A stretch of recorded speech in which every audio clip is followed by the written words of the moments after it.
Bonjour à tous, on se retrouve pour l'exercice 1 du module 4, qui est un exercice d'examen, donc très important pour vous, parce que c'est une question qui pourrait tomber à l'examen, et qui est tombée en fait lors de mon année. Donc, ce qu'on va faire, c'est que on va, dans cet exercice, regarder ce que c'est la programmation par contrainte, mais je vous demande en fait de bien lire la théorie avant, parce que c'est un exercice quand même assez technique, même si honnêtement ça va. Juste qu'il y a quelques notions comme l'algorithme du point fixe, la consistance d'arc et l'algorithme du coup de recherche à retour arrière qui est assez importante pour pouvoir comprendre ce que je vais faire dans l'exercice. Voilà pour les autres exercices de la séance, en fait, ce qu'on va faire, c'est qu'on va faire une grosse vidéo où on va détailler, tous les codes et voir un peu ensemble, comment faire pour coder un modèle de programmation par contrainte en Mini5, qui va vous être utile du coup pour la deuxième partie du devoir 2. OK, on est parti. Du coup, lisons l'énoncé. Soit le problème de satisfaction combinatoire, donc le but, c'est du coup de trouver une solution, plusieurs, mais le but, c'est d'en trouver au moins une qui satisfait les contraintes. Voici notre modèle. Et ensuite, on nous demande à la question 1 d'indiquer la taille de l'espace de recherche. Du coup, si on veut faire une recherche exhaustive. Donc, je vous rappelle, une recherche exhaustive, c'est juste tester toutes les possibilités. Mais du coup, ici, tester toutes les possibilités, c'est juste tester toutes les valeurs de x et de y. Mais ce qu'on doit garder en tête, c'est pour chaque valeur de x, j'ai toutes les valeurs de y qui sont quand même testables. Donc, le but, ça va juste être de faire le cartésien des domaines. Vous allez comprendre très facilement. Donc ici, le 1, ça va être le cartésien des domaines. Donc dx fois dy. Je vais me faire ça. Voilà. Du coup, c'est 9 fois 9. C'est 81 possibilités. Pourquoi? Réfléchissons. Donc, quand je veux tester la valeur 1, bah, pour x, je dis x égale à 1. Et si je veux tester toutes les possibilités, comme ce qu'on demande dans une recherche exhaustive, si je veux tester toutes les possibilités, ce que je dois faire, c'est aussi tester les 9 valeurs de y. Ok. Donc pour x égale 1, je teste 9 valeurs de y. Ça fait déjà 9 possibilités. Puis quand je vais faire x égale 2, j'en teste encore 9. Les 9 valeurs de y. Donc ça fait 18. Vous remarquez que ça fait déjà 2 fois 9, puis 3 fois 9. Et en fait, quand j'ai 9 valeurs de x, ça fait 9 fois les 9 valeurs de y. Ok. Alors, au point 2, ce qu'on nous demande, c'est de résoudre le problème avec une recherche basée sur la programmation par contrainte. Donc en fait, on va faire une recherche à retour arrière et appliquer l'algorithme du point fixe pour propager les contraintes via la cohérence d'arc. Ok. Donc on va devoir représenter visuellement l'arbre de recherche avec chacun des nœuds de recherche qu'on a générés, et on va devoir donner l'état des domaines avant la propagation et après la propagation. Par contre, on n'est pas obligé d'écrire toutes les étapes du point fixe. On va les voir ensemble de façon relativement rapide, mais voilà, vous n'êtes pas obligé de les mettre sur la feuille d'examen. Pour le branchement, on peut considérer d'abord la variable x, puis la variable y, on verra que c'est important, et on doit prendre en priorité la valeur la plus petite du domaine, donc d'abord de x, puis de y, mais vous le verrez par la suite. Ok, donc on est parti. J'ai déjà mis en fait le début de l'énoncé. Donc, ce qu'on fait dans une recherche à retour arrière, c'est qu'on a notre nœud. D'abord, on a notre nœud avant la propagation, puis on va propager via l'algorithme du point fixe, que je vous conseille de relire si vous ne savez pas vraiment précisément ce qu'il fait, parce que du coup, je vais le faire ici sans expliquer en détail non plus les étapes. Et on le fait via quoi? La propagation via ici la cohérence d'arc. Et on remarque que la cohérence d'arc s'applique à des variables binaires, et c'est bien ce qu'on a ici. On a trois variables binaires, donc ça correspond plutôt bien au problème qu'on a ici. Alors, partons sur l'algorithme du point fixe. On va propager la contrainte C1.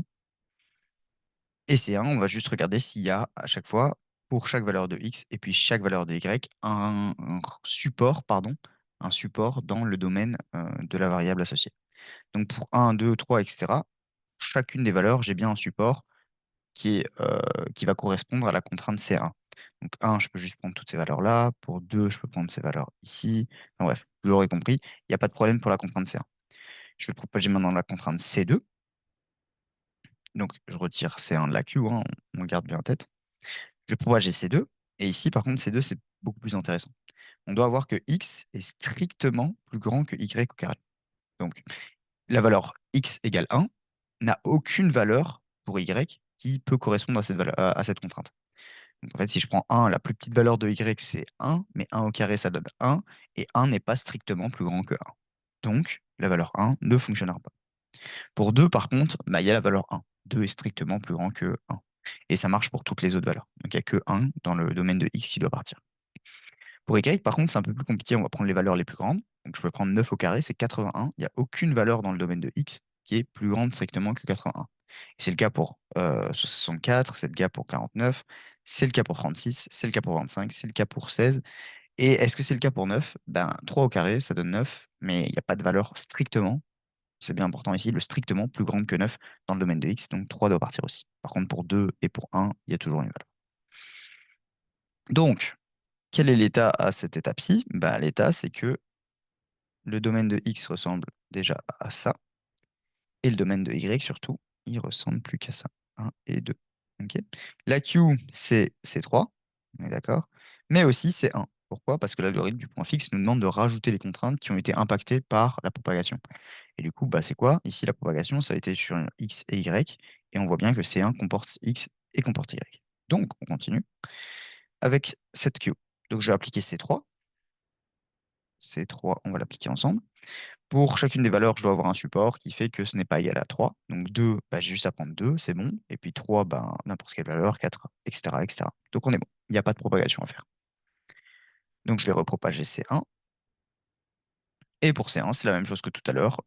2, bah, je prends 1. 3, je peux prendre n'importe quelle valeur. 4, etc., etc. Donc j'ai bien à chaque fois un support. Et inversement, 1, bah, je prends 2 par exemple. Ou 2, je prends pas 2. Je prends n'importe quelle valeur. OK? Donc, c'est bon, j'ai propagé totalement mon arbre. Enfin, j'ai propagé totalement mes contraintes, excusez-moi. Donc, ce que je peux noter ici, dans mon arbre de recherche à retour arrière, c'est que avant propagation, j'avais ça. Maintenant, après propagation, j'ai 2, virgule, juste copier parce que ça va être plus rapide. Voilà. Et pour Y, j'ai juste un 2. Voilà. Je vais faire mon branchement. Donc, X égale 2. Je branche. Pourquoi X égale 2? Parce que je prends d'abord X avant Y, ça c'est dans l'énoncé, et je prends sur la plus petite valeur de son domaine. Ça c'est aussi dans l'énoncé. Donc X égale 2. Donc le domaine de X ressemble à ça maintenant, et le domaine de Y ressemble à ça, avant propagation. On va propager, évidemment. Donc partons pour la propagation. X2, Y1, 2. Et ensuite, la Q, pardon, avec C1, C2, C3. Ok, donc qu'est-ce qui se passe ici pour C1? Parce qu'on va propager d'abord C1. Pour la valeur X2, j'ai une valeur de support dans Y, qui est 1. X n'est pas égal, enfin, X n'est pas égal à Y. 2 n'est pas égal à 1. Pour les valeurs de Y, par contre, 1, j'ai une valeur support qui est 2. Ok, ça marche. Par contre, 2, je n'ai pas de valeur support. Ok. 2 ne fonctionne pas parce que je n'ai pas de valeur support. La seule valeur dans le domaine de X, c'est 2. Donc 2 égale à 2. Et ça ne répond pas à la contrainte. Donc là, c'est un dégage de la queue. Par contre, on aurait dû rajouter C2, C3 s'ils n'étaient pas encore dans la queue, mais là, pour le coup, ils sont dedans. Donc, après propagation de C1, je suis à 2, Y1. Ok, on va regarder C2. Qu'est-ce qui se passe en C2? Ben, en C2, du coup, X doit être plus grand strictement que Y2. Ça fonctionne. Il n'y a pas de problème à propager C2. On est d'accord? Donc, je peux dire que j'ai propagé C2. En fait, ce qu'on doit faire intuitivement, hein, c'est pour 2, est-ce que j'ai une valeur support qui est bonne? Oui, 2 est plus grand que 1. Pour 1, est-ce que j'ai une valeur support qui est bonne? Oui, 1 est plus petit que 2. Ok, on continue. On va propager maintenant C3. Et pour C3, qu'est-ce qui se passe? C3, j'ai 2, j'ai 1. Qu'est-ce qui se passe? Quand je vais prendre la valeur 2 pour X, est-ce que j'ai une valeur support pour Y qui fonctionne? Bah non, j'ai pas de valeur support. Parce qu'en fait, la seule valeur que j'ai dans le domaine de Y, c'est 1. Et 2 plus 1, ça donne 3. Donc ça ne correspond pas à la contrainte. Donc, je n'ai pas de valeur support. Et du coup, je dois dégager ce 2. Et en fait, pour Y1, c'est la même chose. Je n'ai pas de support. Donc en fait, les domaines deviennent vides.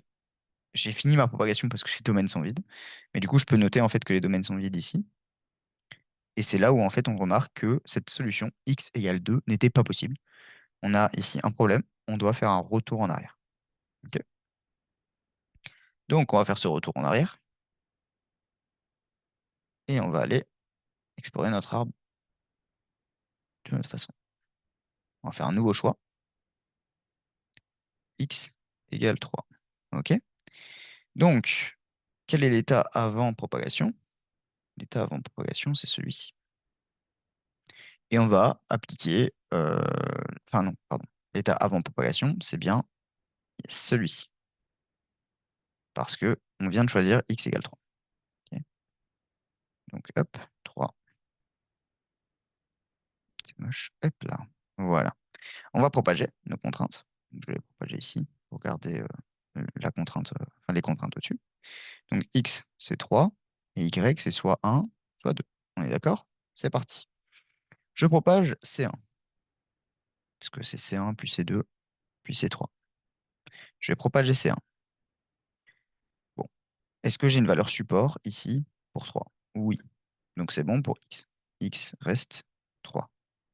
Est-ce que pour y, j'ai des valeurs support? 1, bah, j'ai la valeur support 3, et 2, j'ai la valeur support 3 aussi. Donc 1, 2, ça reste OK.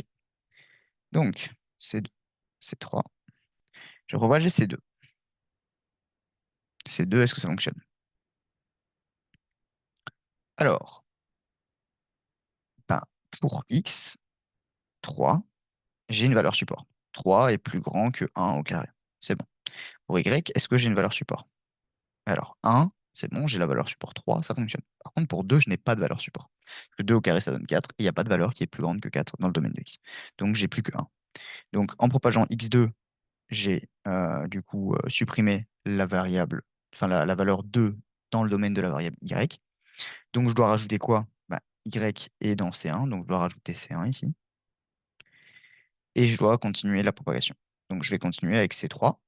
C3, du coup, ça me donne, est-ce que x3 ça marche? Oui, il y a un support C1 et inversement pour Y. Donc ça fonctionne pour X et Y pour la contrainte 3. Et on va continuer avec C1. Et en fait, C1 fonctionne aussi parce que X a une valeur support, Y a une valeur support, tout fonctionne. Donc les domaines à la fin de la propagation, c'est X3 et Y1. Et qu'est-ce que vous remarquez? Bah, en fait, j'ai plus qu'une seule valeur pour les deux domaines. Et du coup, si j'ai plus qu'une seule valeur pour les deux domaines, qu'est-ce que ça veut dire? Ça veut dire que j'ai trouvé une solution. Et voilà, on a fini notre exercice. X égale 1. Pardon, y égale 1 et x égale 3. Pardon. Ouais, c'est ça. X égale 3 et y égale 1. Voilà, donc on a trouvé la solution. Et la dernière question, c'était combien de nœuds est-ce qu'on a exploré avant de trouver une solution faisable? Bah, du coup, on a exploré le premier nœud, le deuxième nœud, le troisième nœud. Ça fait 3 nœuds. Et voilà, on a fini notre exercice, qui est un exercice en vrai vraiment important et on va dire de synthèse sur tout ce qui est programmation par contrainte, consistance d'arc, vraiment recherche en retour en arrière, compréhension d'espace de recherche, etc., etc. Donc c'est vraiment important comme exercice et j'espère que vous avez tous bien compris. Voilà, on se retrouve pour le prochain exercice.